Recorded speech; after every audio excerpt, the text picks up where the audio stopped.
full effect, and they'll start Tuesday night. You can see that middle column. 7 will play 8, 9 will play 10, and then we'll proceed from there.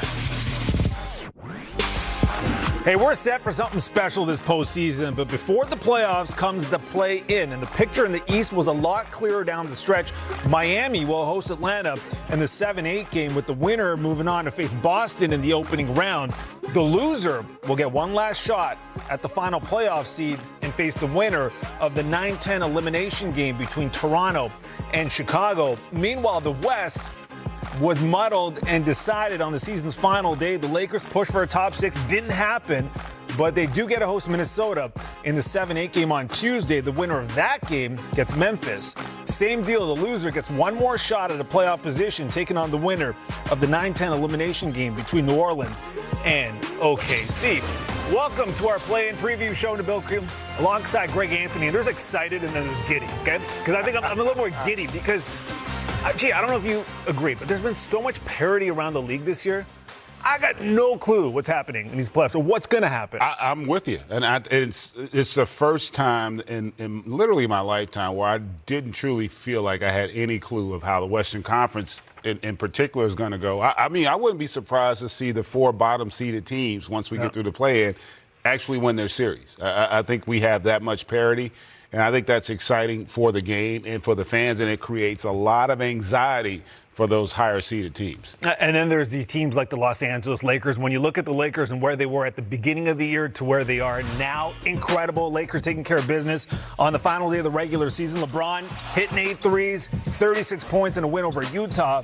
80 going for 16 and 13. The Lakers winning 9 of their last 11 games. And since the trade deadline, this team, when most people thought the Lakers were cooked leading into the deadline, because they didn't get Kyrie like LeBron wanted. I mean, credit to Rob Pelinka and his staff. The team has gone 18-9 since then. Yeah, listen, they've got the second best record in the league since the All-Star break. So there's no doubt that they're trending in the right direction. And the question is, did they dig too big a hole for themselves in the beginning of the season to overcome it because of the strength of the difficulty of their path to the finals? LeBron James is back. Here he is on how he feels heading into the play-in. I'm getting there, and I'm getting there at the right time. I feel really good where my game is, where my body is right now. We did a good job of, putting the team that fits around AD and myself after the break, and then we just try to make it happen on the floor. It's a hell of an opportunity before us, facing us, and we're up for it wholeheartedly. I don't see anything being any different going into this Tuesday game. We're going to pour all of our hearts and soul into that, being successful Tuesday night, and we'll go from there. I mean, not the fact that they traded me has anything to do with it, but the fact that they're in the way of what we're trying to get done.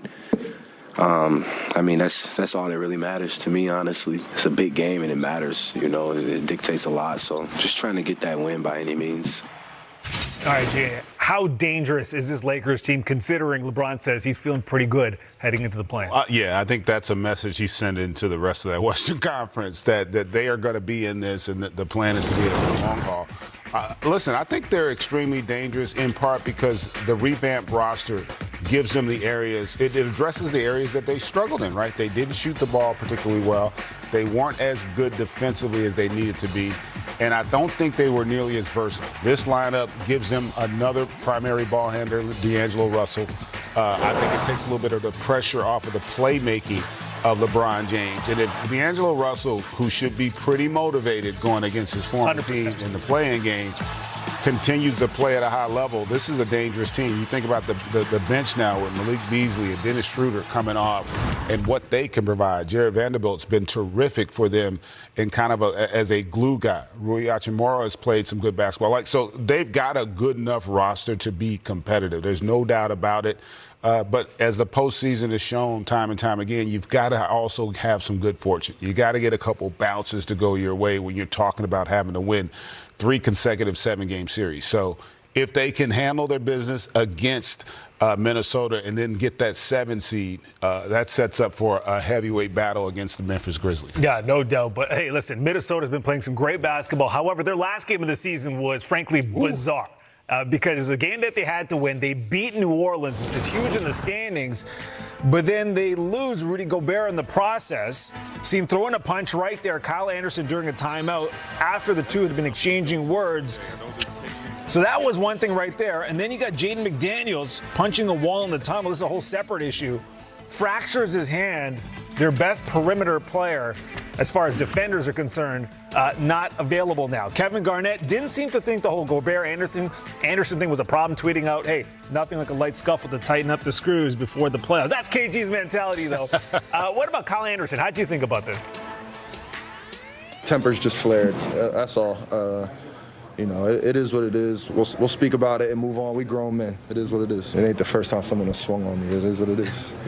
We keep it in-house. It's kind of a microcosm of our season if you think about it.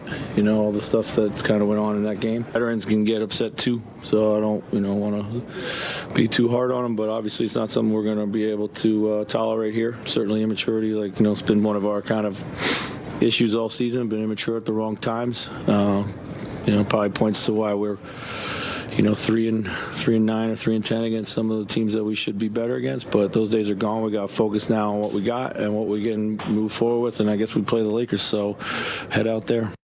So Rudy Gobert tweeting this, emotions getting the best of me. He goes on to apologize to Kyle, to the organization, to the fans in that tweet, despite what was said. Shouldn't have reacted that way. And then Shams tweeting on Monday, and I think we all thought this was likely going to happen. Rudy Gobert has been suspended for that game against the Los Angeles Lakers. So very costly for the Minnesota Timberwolves. Do you see this team being in any kind of disarray at this point, or is this something that kind of just blows over? No, listen, it could be a distraction, but I don't think it will be. And quite frankly, losing Rudy Gobert is significant, but you could argue the bigger loss is Jaden McDaniels. They've actually played better without Rudy Gobert this season. They have a higher win percentage without him than they do with him, and obviously you'd rather have all of your players there. But losing Jaden McDaniels, who's your best perimeter defender, who's really been ascending offensively, that stretch where Anthony Edwards got hurt with the ankle, his offense really started to take off. His confidence was growing. Not having him, I think, is actually a bigger loss because Karl Anthony Towns is starting to play really well. He had a monster game in that win against the Pelicans, and you could see him being able to move over to the 5 spot, especially in a series against the Lakers, or I should say a game against the Lakers, because they're not going to have a back-to-the-basket type center. AD's going to play on the perimeter a little bit as well. But that loss of McDaniels, to me, is probably more significant for Minnesota, because even if they lose this game, they still obviously have another opportunity, knowing that you're not going to have him. Man, that's a tough one to swallow. Yeah, not having Naz Reid there either. To back up Gobert, that is huge for the Minnesota Timberwolves.